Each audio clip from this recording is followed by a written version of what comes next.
Om, Om Shanti, Om Shanti. Alors en fait, il y a de ça maintenant plus de 40 ans. Plus de 40 ans sur ce chemin que j'ai parcouru. En fait, il y avait j'avais la connaissance de Auroville et de différents lieux qui existent sur notre terre, dirigés par des êtres qui ont cheminé d'abord pour eux et leur karmique les a emmenés à considérer cette conscience humanitaire et le fait que pour certains d'entre nous, nous avons à œuvrer d'une manière, je dirais, plus expansée, plus large. C'est pour cette raison, et c'est à partir de là, que l'idée d'un lieu, l'idée de rassembler des personnes, et à l'époque je n'avais pas l'idée de comment ça allait se réaliser, comment l'orchestration allait mettre en œuvre sa note de musique. Donc je crois que j'avais l'équivalent d'une trentaine d'années. Et avant ça, je crois que j'avais l'équivalent de 25-26 ans. Donc j'ai toujours été habitée par le fait d'un lieu qui ne soit pas seulement un lieu où les personnes viennent faire des stages, recevoir des enseignements, mais un lieu qui représente notre futur. Un lieu qui représente l'intégration d'un chemin spirituel, qui représente les lignées, c'est-à-dire la sagesse des anciens, avec cette vision de mère qui est notre futur. Car nous le savons, à chaque époque, on le sait en astrologie, à chaque époque, en fait, chaque génération est marquée par certaines planètes, en fait, qui définissent une attitude intérieure, une manière de considérer leur ego et leur conscience. Et donc j'avais la connaissance de tout cela, et je me demandais bien comment j'allais le réaliser. Donc pendant beaucoup d'années, j'ai cherché, et puis en fait, ce lieu ne s'est pas présenté parce que ce qui se présentait, c'était surtout le mien de chemin. Donc bien sûr, mon maître des swamis, tout ce qui concerne un cheminement et tout ce que l'orchestration peut et a pu, parce que je parle de l'académie, de la voie de l'expansion de conscience. Donc comment cette orchestration m'a défini petit à petit sur mon chemin, les possibles et surtout le cheminement à réaliser à l'intérieur.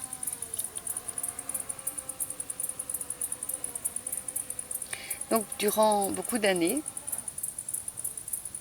j'ai observé, regardé, vécu en monastère, en ashram, vécu dans le monde, été mère. Et tout ceci, en fait, m'a permis de regarder l'interne, les couches de l'existence, les couches du quotidien aussi, avec comment une personne, déjà comme moi, qui avait vécu au monastère, qui avait vécu en ashram, je voyais les humains, comment ils cheminaient, eux qui lisaient des livres, vous qui lisez des livres, vous qui regardez des conférences, qui écoutez des conférences, qui faites des stages, qui faites Vipassana, qui faites beaucoup d'activités pour évoluer. Et je regardais aussi tout ce cheminement en psychothérapie, puisque je suis devenue psychothérapeute. Comment en fait, comment chacun, dans son âme, dans son cœur,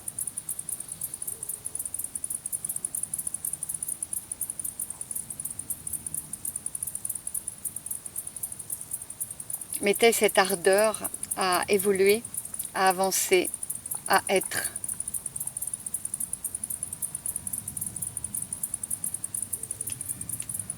Et avec le temps, et surtout avec mon fils, avec le fait aussi de cette autorisation des lignées, d'accompagner, de guider, avec aussi cette assise sociale, de comprendre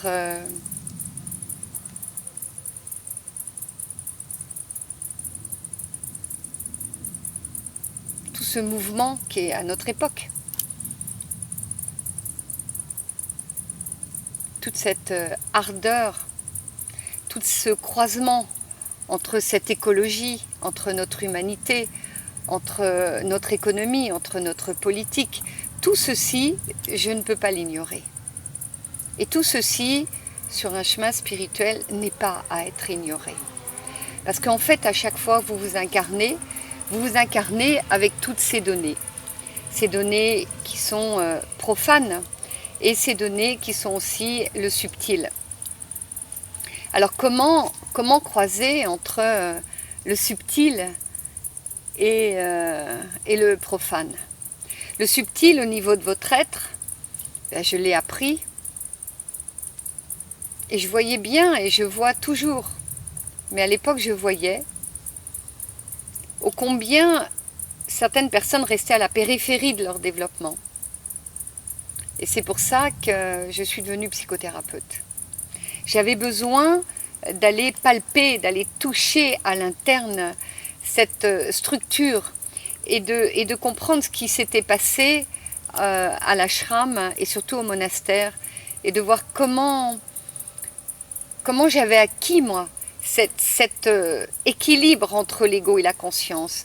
Et je voyais bien que tous les êtres qui évoluaient, à un moment, tous ceux que j'ai accompagnés déjà, vous étiez en fait au nœud avec cette emprise.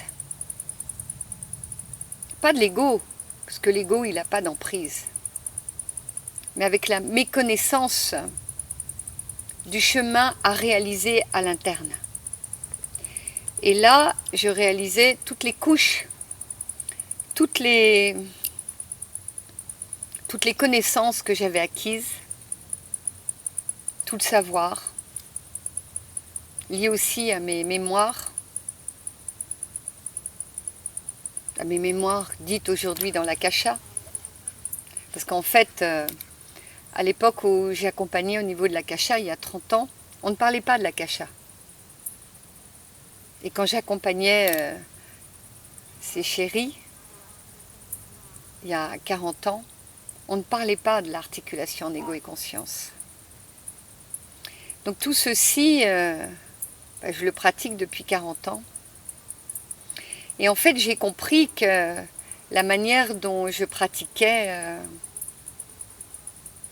l'Akasha, ce chemin, en fait, était relié à la lignée des sages, à la lignée des chamans. Bien sûr, j'ai cette inspiration bouddhiste, hindouiste, mais amérindienne. Mais quand je me relie à mes mémoires, je me sens taoïste, je me sens christique. J'ai déjà fait une vidéo à ce propos. Donc en fait, je n'aime pas qu'on me définisse. Et donc je n'aime pas définir un être humain. Donc quand j'ai commencé à accompagner, il y a de cela maintenant 40 ans, toute cette révolution intérieure.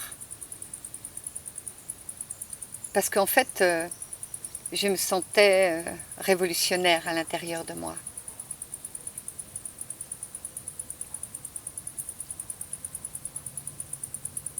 Alors j'avais le choix, soit je devenais une révolutionnaire, soit je devenais une révolutionnaire de la sagesse et de la paix.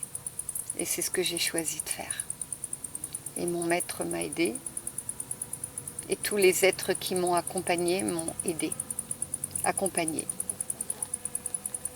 Donc aujourd'hui, à l'Académie de la Voie de l'Expansion de Conscience, ben vous retrouvez toute cette croisée, tout ce qui croise le chemin entre les lignées, la sagesse, la connaissance, la manière de l'enseigner. Alors il m'a été inspiré, l'articulation en ego et conscience, mettre l'ego au service de la conscience. Mais ceci ne vient pas là parce que tout d'un coup je me suis assise, non. Ça vient de cette expérience en ashram, en monastère. Ça vient de cette expérience, le fait d'avoir été avec des swamis, le fait de les voir vivre, de les observer, de les intégrer dans ce qu'il y avait de plus sage en eux, d'être une disciple tout simplement. Donc aujourd'hui, oui, je guide, mais je me sens une disciple qui guide.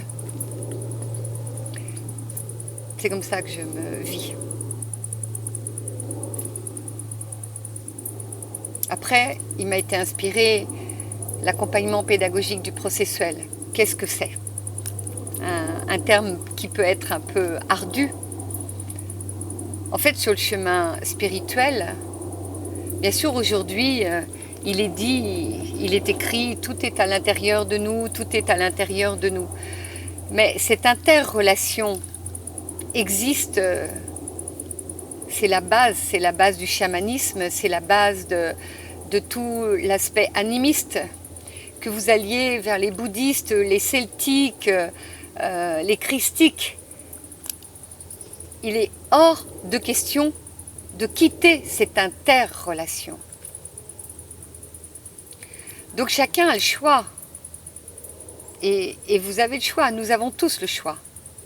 Soit d'aller chercher à l'intérieur, et de s'épuiser à aller chercher à l'intérieur et de lire des livres et de croire qu'avec les livres, vous allez toucher toutes les couches, tous les regards, tous les pièges, tout ce qui crée un chemin. Donc l'accompagnement pédagogique du processuel, c'est un terme qui signifie de vous accompagner avec de la pédagogie, avec de la paix, avec de la non-adversité, avec tout ce qui est le plus amoureux, aimant, avec ce qui correspond le plus pour un être qui guide, d'être dans l'abnégation, de penser d'abord à vous, de penser à votre trame de vie, à pourquoi vous vous êtes incarné, quels sont vos pièges, quelles sont vos forces, quel est votre capital. Et quelquefois, vos pièges, votre capital, trouvent des contradictions, des paradoxes, des oppositions. Alors sur le chemin, il y a toujours un moment de grâce. Et si vous faites de l'astrologie, vous voyez, il y a toujours un moment de grâce. Et puis il y a des moments qui ne sont pas gracieux. Il y a des moments qui sont ardus, difficiles. Et là, la mienne de croyance et d'intégration interne, c'est que j'ai eu besoin de ces humains pour m'accompagner, pour passer ces caps. Donc aujourd'hui, l'accompagnement pédagogique du processuel, ça veut dire que je mets à votre disposition un accompagnement, une pédagogie, et que je vous offre la connaissance qui est encore différente du savoir. Parce que souvent, quand vous vous incarnez, vous avez déjà dans vos mémoires, dans l'akasha, vous avez déjà tellement d'acquis. Mais vous ne savez pas que cet acquis, en fait, il cogne avec votre présent. Alors bien sûr, on vous accompagne au niveau des mémoires akashiques. Et très souvent, j'entends dire qu'on va vous retirer les nœuds. Alors moi, dans ma voix chamanique, je vous rends toujours acteur de votre chemin. Je suis incapable de faire autrement. Donc votre chemin, c'est cette pédagogie-là, et c'est ça le processuel. C'est que vous puissiez, en cheminant, en faisant les stages, les différents stages, tous les stages qui existent, qui sont en fait toute cette lettre en conscience, toute la voix de la Shakti. Donc c'est simple, la voix de la Shakti, qu'est-ce que c'est? C'est considérer dans ces couches, différentes couches, que vous vous êtes incarné en tant que masculin, féminin, et que cet élément-là, il est en fait une préciosité aussi précieuse que votre être. À l'intérieur de votre être, il y a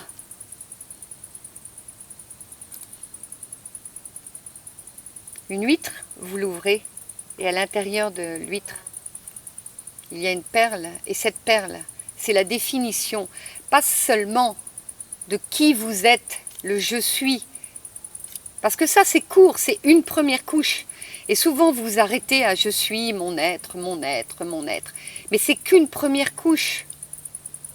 Donc s'il vous plaît, ne vous arrêtez pas à cette première couche. Après, vous connaissez l'énergétique. Oui, bien sûr que vous connaissez, et mon énergie, et mon axe. Mais tout ça ne sont que des premières couches de votre être. Une autre couche, c'est cette perle. C'est votre définition en tant que masculin-féminin. Et vous voyez bien qu'aujourd'hui, à l'ère du 21e siècle, le tantrisme existe. Tout le monde parle de ce masculin, ce féminin. Ben, au niveau du processuel, dans cette notion de processuel, d'accompagnement pédagogique du processuel, il y a toutes les couches. Toutes les couches que vous pouvez regarder de vous. Apprendre à regarder vos processus. Apprendre, oui, à regarder vos chakras, votre énergie. Mais juste aligner vos chakras n'est pas suffisant.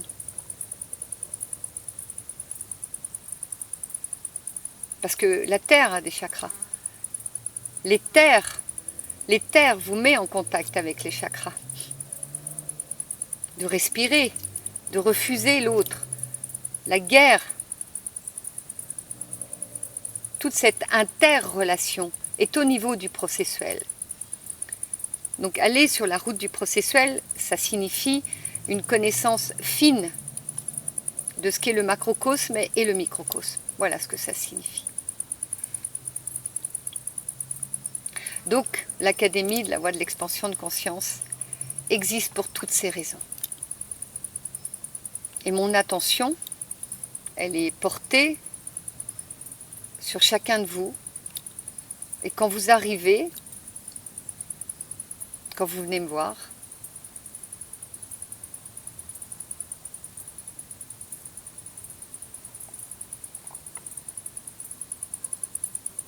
en fait, je regarde comment nous nous retrouvons. C'est ça que je regarde en premier. Qui vous êtes et comment nous nous retrouvons. Et là, en général, mon cœur vibre. Alors bien sûr, je suis toujours très sérieuse, souriante et sérieuse, mais en fait, à l'intérieur de moi, je regarde comment mon cœur vibre. C'est ça que je regarde. Après, je regarde votre trame de vie. Je regarde dans votre trame de vie, sur cette trame de vie, comment je vais pouvoir vous accompagner par rapport à ce que je propose. Et c'est un fait.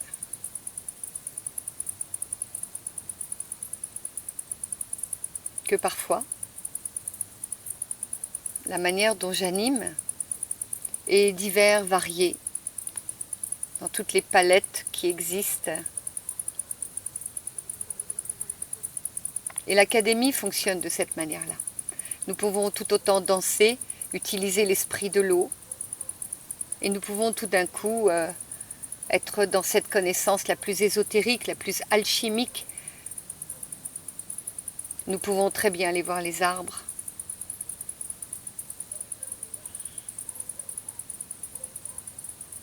Parce que passer du processus au processuel, c'est ouvrir le cœur. Et le cœur, il est illimité, c'est pas une blague. Et le cœur, il nous permet de comprendre cette articulation entre le microcosme et le macrocosme. Donc qu'est-ce que ça veut dire?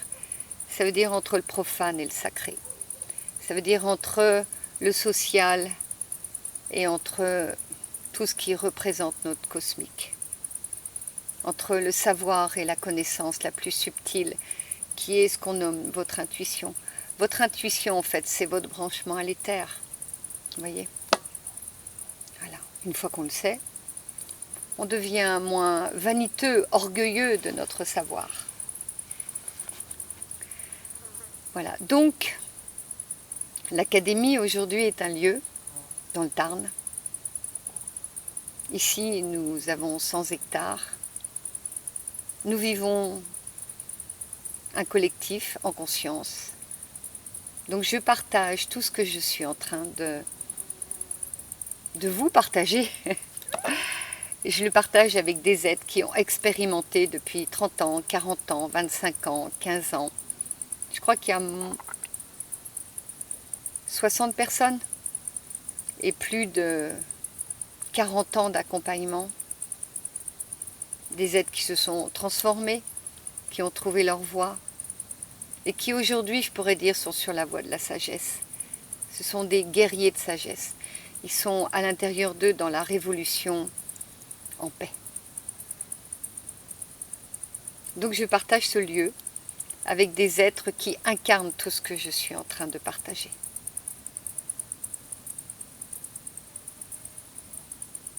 Donc quand vous venez à l'académie, vous n'avez pas seulement Lalita que vous rencontrez, mais vous avez aussi tous ces êtres.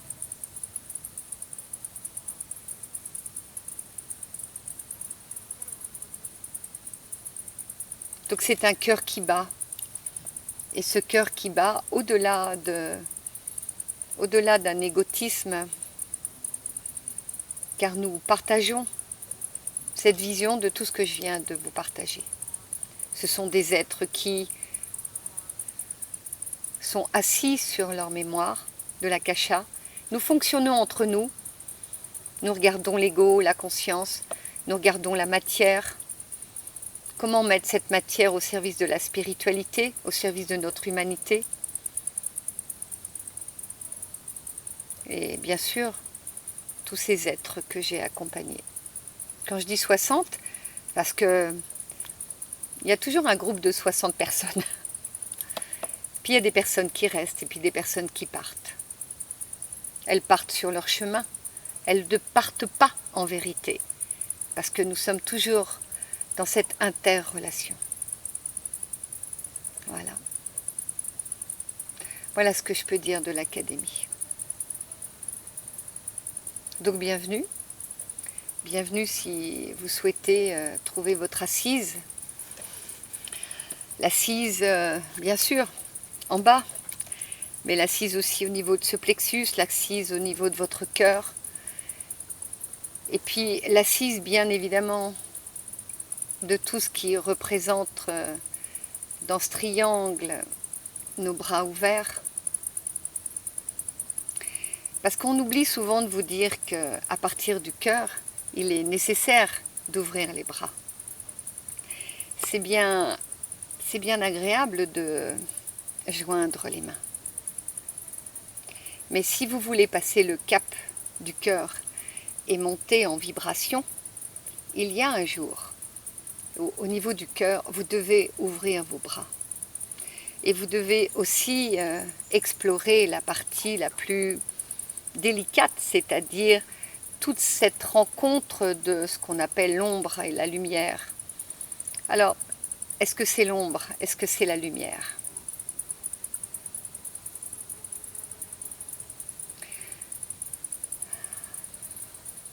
C'est surtout le fait de comprendre cette interrelation et la puissance de la vôtre de lumière. Aujourd'hui, en tant que guide, je dirais, il n'y a pas de lumière sans humanité. Il n'y a pas de lumière sans interrelation. Il n'y a pas de lumière sans comprendre le croisement de ce que représente l'unité avec un autre. Voilà ce que je pourrais dire. À partir de là, si vous saisissez l'ordre, si vous saisissez en effet cet axe, cet alignement dont tout le monde parle, alors vous pouvez vous ouvrir. Alors vous pouvez en effet avoir Ajna qui s'ouvre, vous pouvez avoir bien évidemment des états de samadhi, vous pouvez avoir des états d'éveil, des états de grâce. Mais l'orchestration est tellement maligne. Elle vous montrera des états d'éveil, elle vous montrera des états de grâce, et elle vous refera descendre de manière que vous compreniez que sans cette unité liée à l'interrelation, eh bien vous ne ferez que monter, descendre, comme un ascenseur. Voilà. Donc en tant que guide, c'est une attention que je porte sur votre accompagnement. Que les éléments soient en ordre, que votre énergie soit en ordre, que votre psychologie soit en ordre, que votre karmique soit en ordre, que votre notion d'interrelation, donc d'égotisme, soit en ordre, que votre développement de conscience soit en ordre avec la connaissance qui est nécessaire pour que vous puissiez vous-même trouver cette autonomie qui n'est pas contre l'autre, qui n'est pas avec une adversité ou de la vanité, mais le fait en effet à l'intérieur de vous d'intégrer le multiple. Et à partir du moment où vous intégrez le multiple, vous intégrez la conscience. À partir du moment où vous intégrez la conscience, votre expansion se fait naturellement. Vous n'avez même pas besoin de la forcer, vous n'avez même pas besoin de la mentaliser, vous n'avez même pas besoin d'une volonté, d'un je veux. Votre cœur s'ouvre, votre énergie se cale et vous traversez les épreuves comme l'eau qui circule sur la rivière. Voilà. Et ici, ça s'appelle le domaine de la rivière. Donc bienvenue à l'Académie de la Voie de l'Expansion de Conscience, au domaine de la rivière, avec le collectif en conscience. Voilà, bienvenue. Om Shanti, Om, Om, Om, Om et Om. Om.